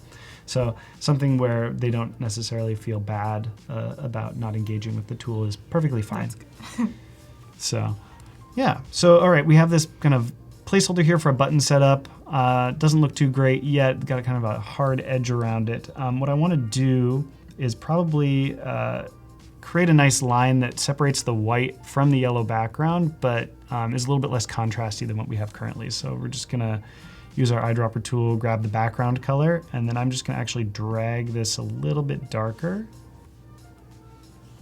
Maybe we'll put it right there. So we're just ever so slightly darker than our background color. Probably hard to show up on video there. And then, you know what, this is kind of a friendly brand. Maybe we'll take this and make this into a pill-shaped button. So easy enough to just grab the corner there and make it a pill shape rather than have to construct that out of circles and rectangles. So we're still feeling a little bit, we feel a little bit wide, I don't know. We can actually take this text and bring it in a little bit. So maybe we make this a little bit closer together, and that gives us room for that button. So this button, as I mentioned before, is going to be our indicator that maybe we skipped a meal. So I'm just gonna take this label right here, group it with my button. So now I have my button. I'm just gonna call this button. And then we're gonna have the label of this say skip. I don't want that to be bold, I just want that to be standard size. We'll center it within its text frame, so then what I can do is actually center it with the button both vertically and horizontally, and now we have our button there that says that we're going to skip our next meal. Now we could get really into it and maybe tweak the space that we have in between the characters, but we won't get too crazy there. All right, so we now have our button. What we're gonna do here is actually turn this into a component as well, because why not? We have a nice button. Yeah. Components are nice. We can actually do a lot of changes to every subsequent version of this component while still relating it back to the master, which is so helpful. So I'm gonna turn that into a component, because what we're going to do here is actually maybe focus on this little micro interaction that we have going on. So, what happens when we skip a meal? So when we skip a meal, what we're saying is that, you know, we have this pre-prepared meal, something came up, we're going to skip it. Maybe we want to tell the system why it is that we skipped this meal, so that the company or our client, as it were here, has an understanding of why it was that you skipped that meal. Maybe it's a reason that they can use to make their product better. So it could be that you had lunch come up at work and you wanted to go do that. It could be that you are still full from whatever meal you had of theirs for breakfast. So maybe they have an understanding of like, wow, that meal that we had for breakfast is pretty hearty. Maybe you had a snack. Any sort of kind of situation could come up where you might be skipping a meal. Are snacks included with this like meal delivery, or is it like your own snacks? They can be. You can add snacks if you want, but they also have guidelines for snacks that kind of fit within your overall diet plan that they're creating. So do they kind of help, like if someone was going on like a diet plan and they wanted to like lose weight or just be healthy, do they kind of help with that as well? Okay. Yeah, so their big thing is like healthy mind and healthy body. So they obviously do all of the meal planning for you. They also help you with snack planning, and then also just working food into your daily life as well. You know, a lot of people have varying relationships with food, whether it's good or bad, in terms of their own kind of approach to how they see food. So this client really wants to make sure that you have a good relationship with food that really makes you feel as though you're kind of as healthy as you want to be. So what they do in that sense is help you with just kind of daily routine assistance as well, as far as maybe what time of day you should be eating to feel better. If you're eating too late at night, maybe that's a habit that you want to change that they can help you with. There's all sorts of behavioral elements that they help with in addition to the actual food prep as well. Yeah. All right, so I've just duplicated this artboard here because what I want to do is create an additional interaction that happens with this top bar right here. And so the way that I do that whenever I'm working through these experiences is that like we have this massive workspace. artboards are free. We can just go crazy, create as many as we want. And so, if we were getting into really creating a process here where we have defined individual flows, typically the way that I do that is just run those linearly from the left to the right. We might just create kind of a hodgepodge here as we move forward, but we'll do some organization as we work through it. So in this case, my next meal is lunch. I've hit this skip button. So now what we're gonna do is define what happens in that case. So first thing that happens probably is that now we've placed focus on this top area up here. So we're gonna take our cards and we're gonna push them back visually. So I've just made them 20% opaque. So big fan of just using the numbers on your keyboard I in order to recently do learned that. that like shortcut. It's so helpful. Yeah, it's really nice. As long as you have your right tool selected, it makes it so easy to just toggle back and forth. 0 is 100%. In this case, we want to go 20. You can even type fast and do 25, and it'll go to 25. So really easy to kind of play with those items. For this button down here, we're probably going to want that to go away, because if we've placed focus on this top bar up here, we don't need that button to order more meals present right away. It's okay if we have to tap back to place focus on our overall layout for that button to reappear. So in that case, we could just turn it off, or we could hit 0 twice and make it invisible. In this case, I'm just going to turn it off because it's a little bit cleaner. So now we have focus placed right up here on this area up at the top. Maybe because we've done that, we'll add a shadow to it. So again, we'll add a big nice shadow. I think we were doing 20 for our blur and 10 behind the cards. So now if you were to look at this, especially on your device, you've really pushed that top bar forward visually. And so what we're gonna wanna do now is help the system by defining a reason for why we just skipped this meal. And so we're not trying to shame people. We just want to gain a better understanding of why it is that they're skipping this meal so that we can create a better product for them. So we're going to make this a little bit taller. We're going to keep this label right here, and we're going to say, why are you skipping lunch? And then what we can do is, because we have this button, which we should put into our group down here, because we have this already defined as a master, we can just bring it down and then actually spread it out across. So we've kept our style from before. We didn't have to do anything. We could just make it wider, kept its nice round edges, and now we just have a wider button that's styled exactly the same way. So we want to have some reasons here. There are a number of ways that we could design the selection of reasons. I actually need a little bit more space. So I'm going to make this taller. So there's like about 2.5 minutes left to get your design submitted in the design feedback channel on our Discord for us to review them. So if you've been working on something, get them in. We'll see if in that next 2 minutes I can design out the rest of this here. So I'm actually going to cut a label. We're going to just actually, you know what? I'm going to use this size up here. We're going to drop this down here. So what we could do are any sort of radio buttons. We could do checkboxes if we wanted to do multi-select for the reasons that you're skipping lunch. You could give us your whole story. But I think what it makes sense is to choose one reason as to why we were skipping this meal, and then we can kind of make decisions based on that. So one way to do that is through a series of tabs that kind of scroll left and right, and that keeps you from having to tap too much, makes it pretty easy.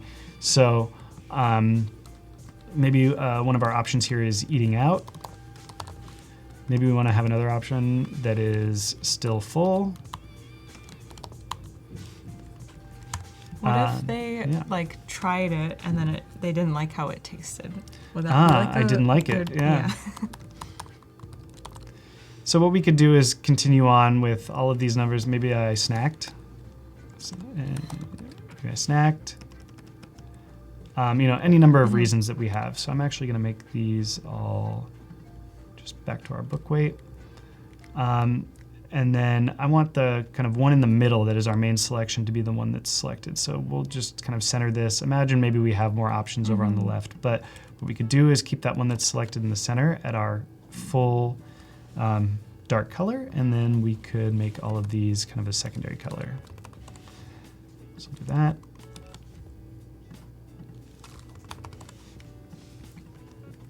So now we have our selection. So in theory, what would happen is that you would slide this left or right, and then as one hits the middle, it would become that dark color. So kind of a standard kind of sliding tab approach there. So from a visual design perspective, I'm feeling like this is a little bit yellow. So what we could do is actually come in and start to affect the visual design of this and make it white, make it a little bit more clean as we move forward. So I will do that as we move towards our next section.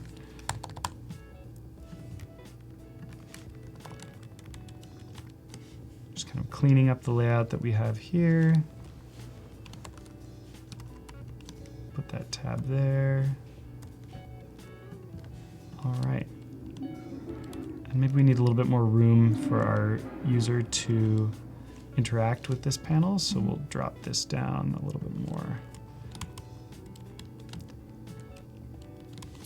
So it's actually time to look at challenge submissions. Yay!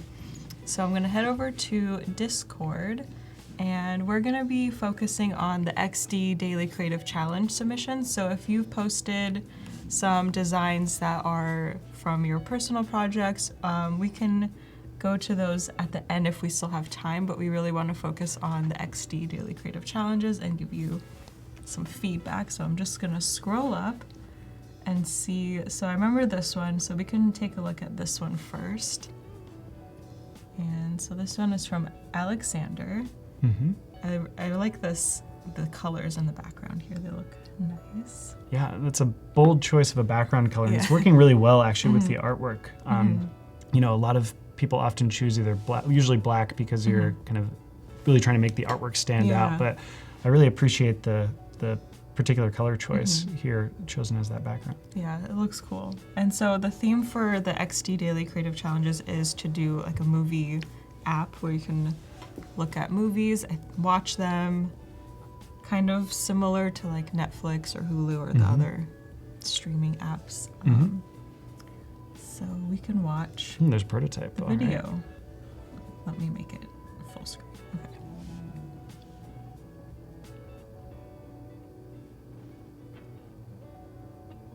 Nice.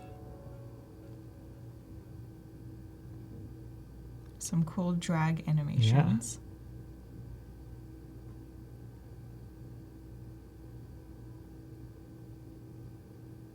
It's nice. Cool.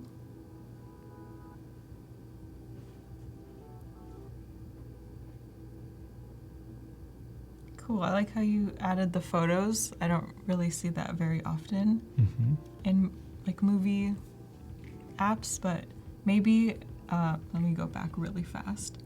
I think for this type of app, maybe you can put the photos at the end, or I think and also are these like video clips is what I'm kind of wondering.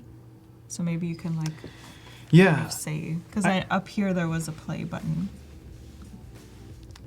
There was a play button at the top? Let me play this through, like right here. So I would imagine like this plays the movie, and then, but under here it says video. So I think maybe you can explain if it's like clips, because then that would kind of make more sense. Yeah, I think that with these sorts of applications, like if the primary action is to play the video itself, then the secondary action, maybe before you're trying to actually play that full video, is to view the preview, for instance. Yeah, like a trailer or something. Yeah, trailer, that's the word I was looking for.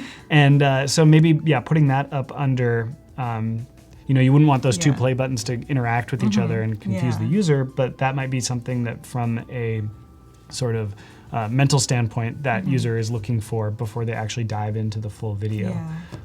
So that might be interesting. Again, to kind of go back to my type obsession, is really you have an opportunity to play with the typography of your director, who your director name is, all of that core information there. I think that you could apply some of the creativity that you have for the rest of the layout to that typography to make something that really feels like a standout landing page and really sells that movie.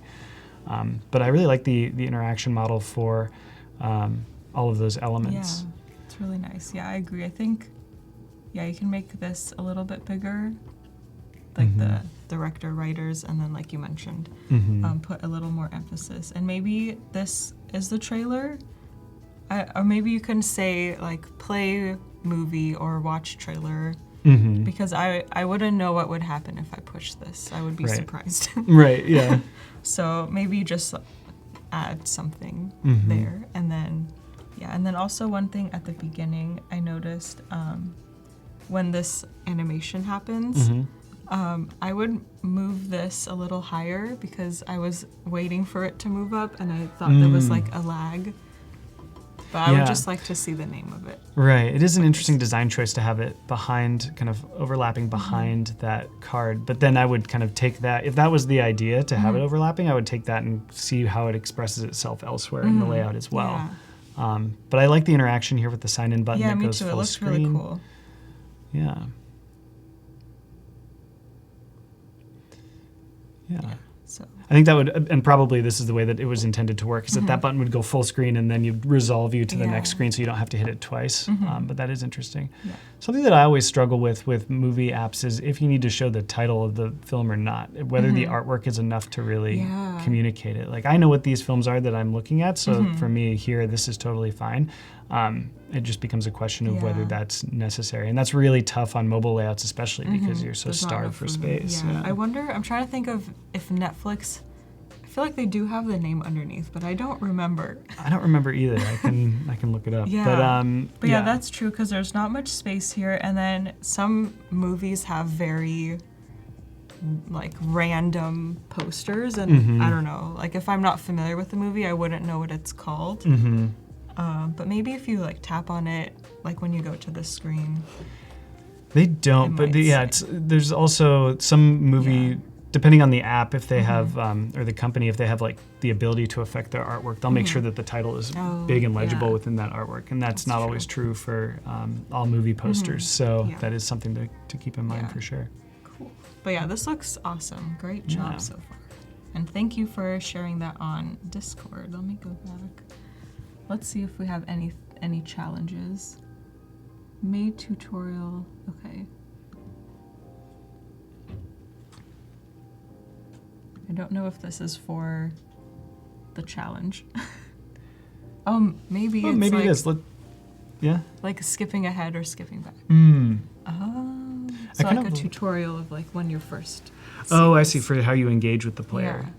I like that. Let's go back to that first one for a moment, because fast forwarding is really interesting. I really like the idea that you could tap anywhere within the view and start dragging your finger to either fast forward or move back, especially on mobile devices. Like the scrubber on the playhead is often so small that it's really hard difficult to to get.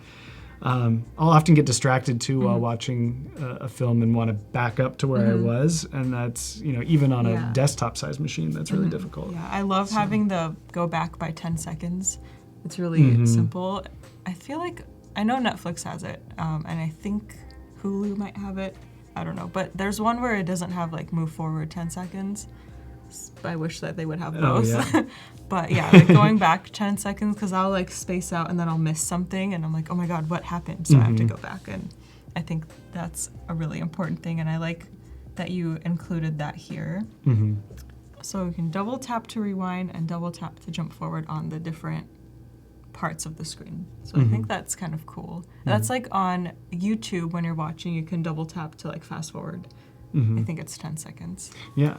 But yeah. Yeah, and then here, for me, it becomes a question of then our other interface elements. So with tap anywhere to continue, I think what that's indicating to me is that like these controls right here aren't necessarily functional within this particular instance. It's just giving you an example. Like the tutorial. Yeah. So I think what I would do potentially is just center that tap anywhere to continue text. Maybe if this were actually a tutorial, you might spread this into multiple screens. So it would highlight, here's how you go back 10 seconds, here's how you go forward. And that way it would probably eliminate some potential confusion that right now is solved through that additional element. True. But, yeah. Yeah, that's a good suggestion. Okay, but this is cool. Let's see if we have any other things. Okay. I like these video prototypes. Bigger. Yeah. Ooh, cool. That's fun. I like that. Yeah. Ooh. This looks cool and futuristic. Yeah. Okay. Interesting. Yeah, that's. I really like how motion is being used there in order to Yeah. kind of guide the user in addition to the overall design. And that's not something that we often talk about, is how motion has become such a key element of interaction design and kind of moving users through an experience. Yeah. So here, that's really interesting. This is cool. Yeah. Nice. Yeah, I think I like the layout sign in or sign up, and I like how you put the emphasis on this. Maybe in this case, you're assuming that the user is just signing back in. But yeah, I like how you separated them too, because some like sign in and sign up look very similar. So if the buttons look the same, the user might get confused on which one to pick. And yeah, but I think you did a great job. Yeah. With that. Cool. Let's see. So we have a lot of great feedback happening here. So I'm just gonna skip through. Oh, okay. Oh, this is a video of what you shared. Okay. Maybe we can watch. Oh, yeah, you got it centered. Yeah. There we go. Oh, cool. Oh, that's interesting. Nice.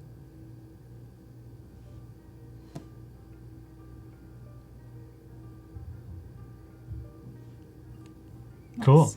Yeah, see, sometimes a video, Video what is helps. it? If a picture says 1,000 words and Yeah. a video says 1,000 words times 24 Yeah. frames per second.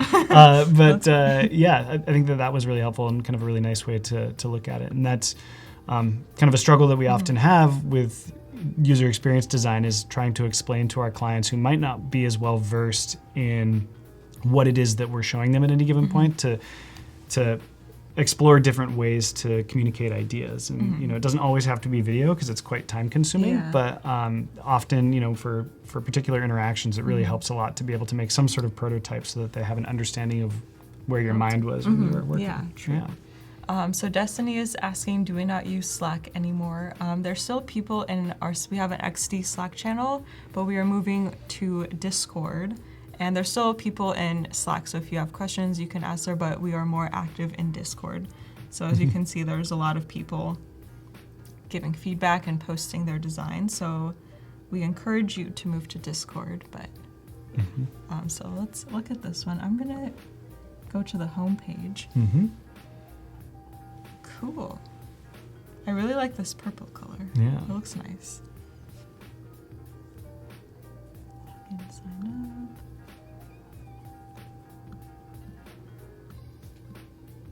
Yeah.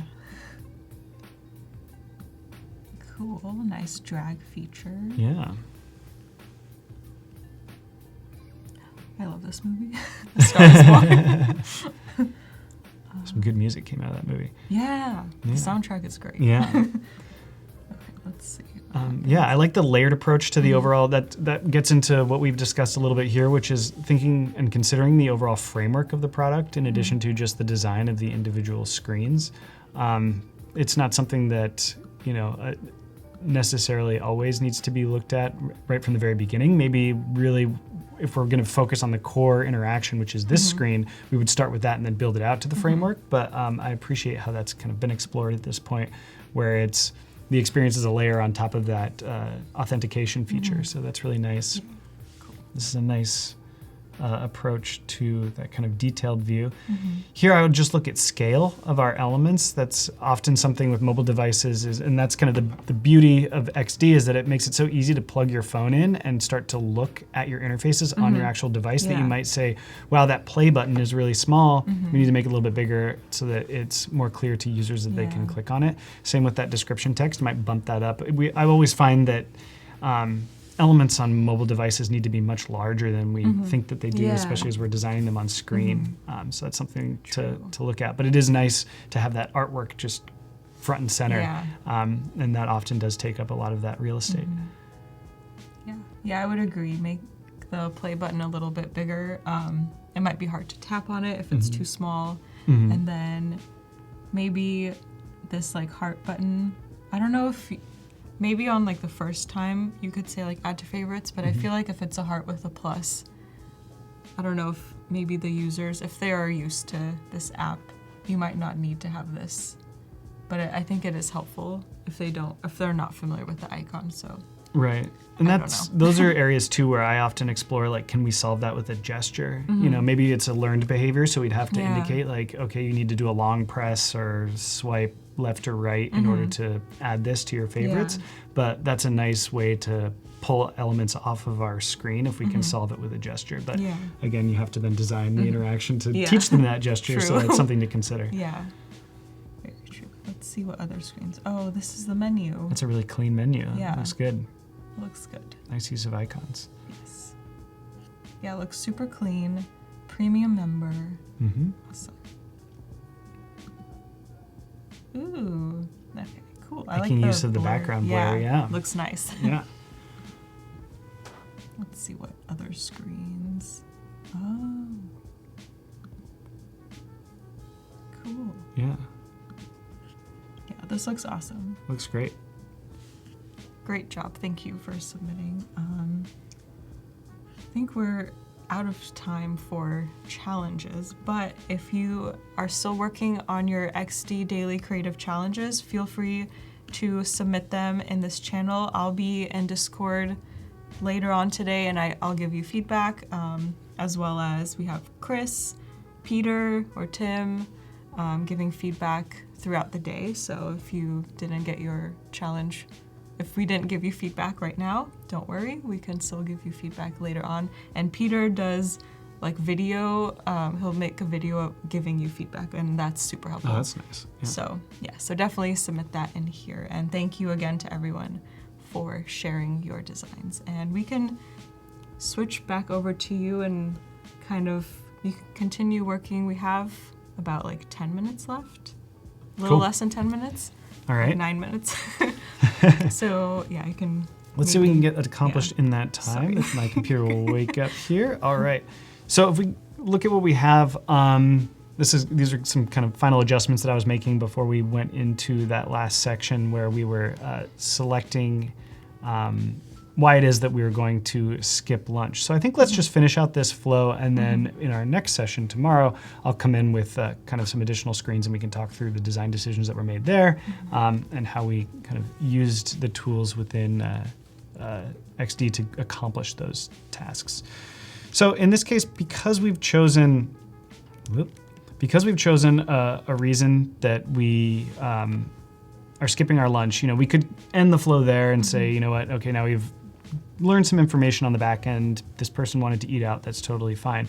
But we could also turn this into an opportunity to encourage that person to kind of extend the elation, for lack of a better term, that they get by eating out with their friends to a good deed towards someone else. So, you maybe decided that you wanted to eat out, treat yourself to a meal. Maybe you want to treat someone else to a meal as part of that experience. So we can turn this now into a two-step process where you indicate why you're skipping lunch, with then a follow-up of maybe donating a meal or a half a meal or a snack to an individual in need.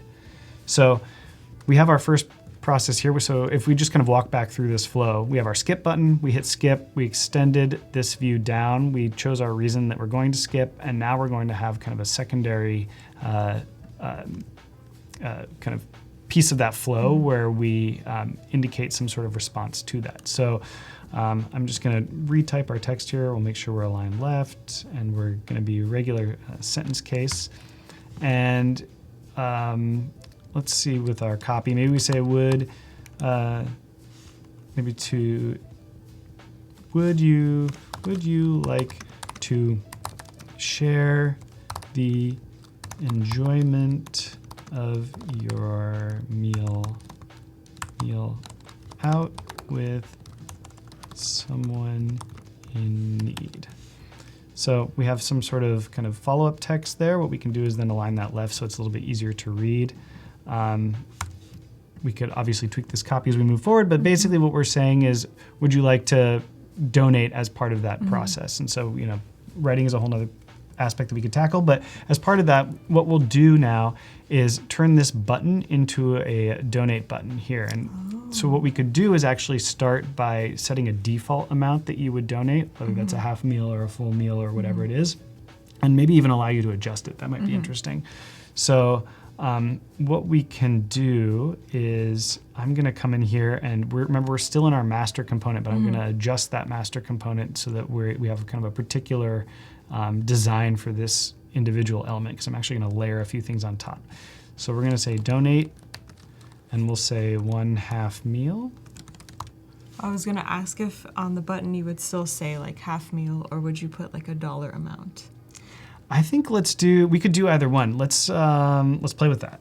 So let's say we'll make Because I would wonder if I push donate half meal, what would that mean? Because I spent money like out on lunch, and how would I donate half a meal? That's true. Like, I don't know. That's just my thought. I mean, I think that it might, maybe we have like some sort of piggy bank where it calculates up your meals, but you're right. Let's maybe turn that into a dollar amount. I think that makes sense. So we've now got our text here. I'm gonna make it a little bit bolder.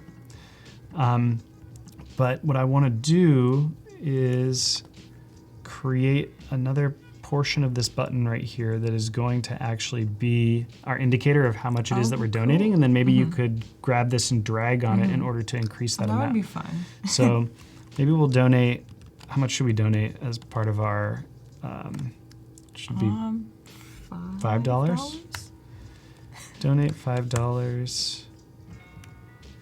And so over here, we're going to take this. We'll make this label black.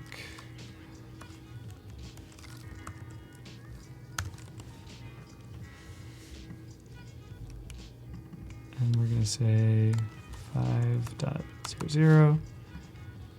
So now we've got kind of two things going on. We've got a CTA right here, and then we've got a slider on top of that CTA. And we'll indicate that that's a slider in just a moment. So I'm actually going to give this a border so that it kind of sits on top of that button a little bit better. Maybe it's a light gray. And you'll see that, we have a little bit of a funky interaction going on visually, but we can kind of deal with that at a later time. So what I want to indicate to our user here that we can do is actually increase this $5 amount if we wanted to. Of course, we'd also need to add the ability to cancel. Maybe we add that ability to cancel by swiping this over to the left and it becomes $0. But let's just play with this for now as to what this would be if this was a kind of swiper piece of functionality.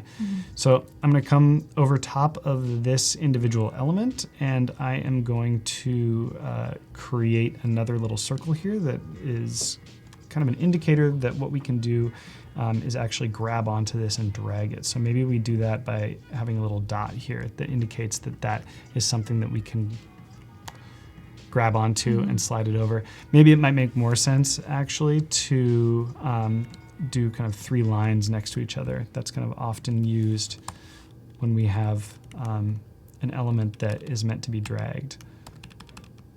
So maybe that better indicates that what we can do is actually drag that element over. We'll make this a little bit lighter. So now what we could do in theory, if we were a user, is we could take this element and we could say, you know what, I want to be really generous today, and I want to drag this over and I want to donate, I want to donate $10. So what I'm going to do is move this over here, and now this will say 10. So what we have here, and this is kind of what we just talked about in terms of showing something as a video or how we show it to a client, is that we have this kind of core state where we suggest a $5 donation, or we could adjust it to 10. You would then, in theory, release this once you've adjusted it to the dollar amount, and then you'd actually be dropped back to a similar view here where this would just say 10. So you could, in theory, if you wanted to donate hundreds and hundreds of dollars, keep dragging it over to the right. Like the line never ends, so it's like unlimited. Exactly. Okay. So like this is one where you would really dive into how this interaction works. So when I'm dragging right here, what might happen actually is that this where it says donate $5 might actually disappear or fade into the background. So we're then just kind of really focusing on the particular interaction of this component. But then what would happen is that we would tap on this button, and then we would be able to continue that donation, and then it would move on to my next meal for that day. Cool. Awesome. So we have about a minute left. Thank you, Marc, for sharing all of that with us. That was awesome. I feel like you got to a really good point and designed some great screens for us. Thank you to everyone in the chat for joining us and asking some great questions. Do you want to let people know where they can find you online, like on Behance or your Yeah. portfolio? So I am Marc B. Anderson, kind of all one word in all the properties. So you can find me on Behance with using that handle. You can find me on Twitter, Instagram. Try to be active on all of those, but best to have conversations on Twitter. Every once in a while, I'll post some process stuff on Instagram. So that's kind of where I hang out online. Nice, Yeah. awesome. So everyone stay tuned. Howard will be up right after us with today's XD Daily Creative Challenge, and we'll be back here tomorrow at 9:30 a.m. Pacific time. Looking forward to it. Yay, I'm excited. Yeah, we'll Bye, see you guys. everyone. Yay, good job.